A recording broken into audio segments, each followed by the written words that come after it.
Thank you very much for that lovely opening. Good afternoon to everybody. My name is Sudhir Hazari Singh. I'm the Senior Fellow at Balliol and the Fellow and Tutor in Politics. Most importantly, I'm one of Alan's former students and later became one of his colleagues. So on behalf of the Master and of the Fellows of Balliol, I'd like to welcome everybody here very warmly to this memorial event. I know some of you have come a long way, so a very warm welcome to everybody, and a special welcome to Catherine Audard and all the members of Alan Montefiore's family who are with us today. It's a real pleasure and an honor to have you here with us on this very special occasion to celebrate and honor Alan's memory. Alan read philosophy, politics, and economics at Balliol. He arrived here in 1948. He graduated with a first in 1950, and he was a fellow and tutor in philosophy from 1961 to 1994, and then became an emeritus fellow until his death in October 2024. And we will hear much today, of course, and you will have seen this in the program, which has been wonderfully prepared by Paul Flather, whom I salute here.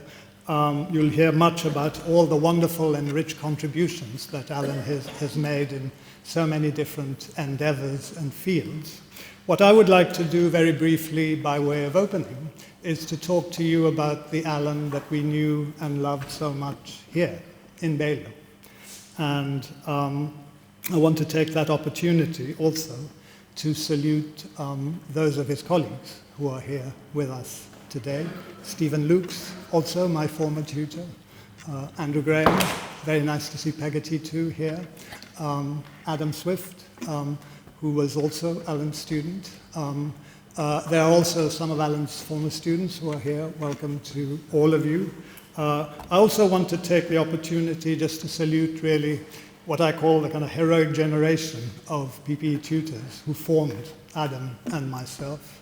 Tony Kenny, Wilfred Beckerman, Bill Weinstein, Bill Newton-Smith, all of those people. They were wonderful. They kind of created the path which we then all followed and which in our modest ways we're trying to continue today. But if Balliol PPE means something today in the world, it owes it really to all of those colleagues of ours, the generation before, as it were. And I think it owes it in particular to Alan Montefiore, as I will try and say something about in a moment. So Alan was, first of all, my PPE tutor at Balliol. I first met him in 1981, before he became my colleague and my friend. So Alan had many wonderful qualities, which you all will know about, of course. He was warm, he was kind, he was generous, he was brilliant. I don't think I've met somebody as brilliant as Alan, really, in all my time in Oxford.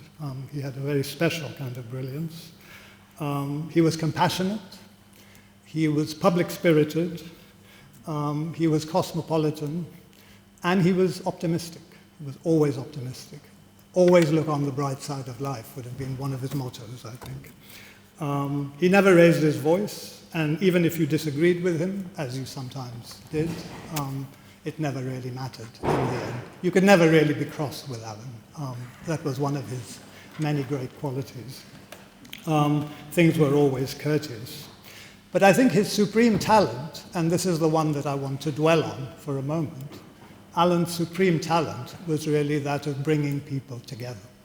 That's what he was absolutely outstanding at doing. And this was no abstract principle for him. He lived it.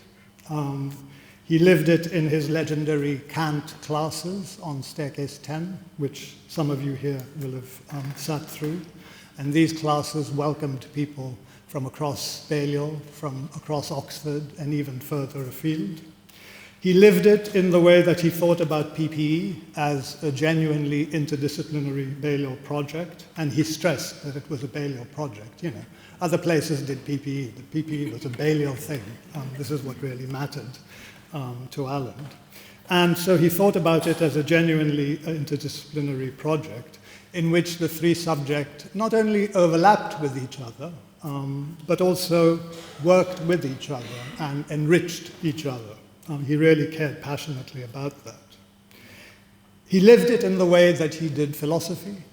Alan was a very special kind of philosopher. He embraced such topics as the political responsibility of intellectuals, exchanging with scientists like Dennis Noble, who's here, about goal-directed behavior, and even asking questions like whether economic agents could act with integrity. I'm not sure there was an answer, an affirmative answer there. But anyway, Alan kept looking. That was the other great thing about him, his Kantian optimism. You know, he kept in search for, kept going whenever he was in search of a question that he couldn't find the answer to. And of course, he lived it by devoting his life to bringing together the two great modern Western philosophical traditions, the continental and the analytic. This was a great bonus for us at Balliol because it would mean that Alan would invite exciting speakers to come to Oxford. And of course, I remember Jacques Derrida turning up here and giving a wonderful lecture. None of us understood what he said. But I guess Alan would have said that was the point. Another highlight was Alan's regular lunches with Isaiah Berlin. They would come in together, walk very slowly across the quad, and always sit in the same place, in the SCR dining room. So those are some of the memories that those of us who saw him around here every day would take away. Alan had, as I hinted a moment ago, the most compendious mind I've ever encountered. His knowledge was phenomenal, staggering. He knew everything about everything. You could never beat him at any argument. You just had to give up because he knew more about things that even you thought you knew about. His knowledge was phenomenal. His memory was also phenomenal. You could never catch him out.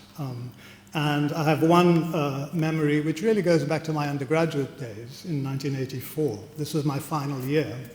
And he was giving us revision tutorials. And I had a tutorial partner who thought he could pull a fast one on Alan and read out an essay that he had produced for Alan 2 years before, right?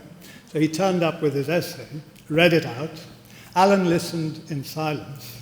And then when the essay had been read out, he got up very quietly, went to his desk, pulled out one of his Oxford diaries, flicked through it, landed on the page, and then turned to my tutorial partner and said, "You read this essay out to me on," and gave him the exact date.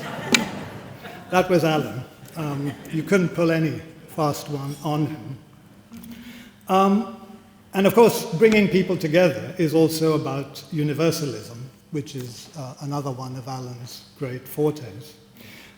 When we would discuss the applications for admissions among the PPE fellows, Alan always championed one or two candidates. He always had some special ones that he would look out for. And there were special ones in whom he saw something promising, which the rest of us couldn't quite see, and in whom he believed would contribute something valuable to the social mix, the intellectual mix. And he would more often than not prevail upon his colleagues to admit these candidates, generally by convincing us that this was the right thing to do, but also sometimes just through his sheer willpower. He was indefatigable. He would just keep talking until everybody finally agreed. And I have one memory there of an interview session which was running. We used to have them quite late at night in the old days.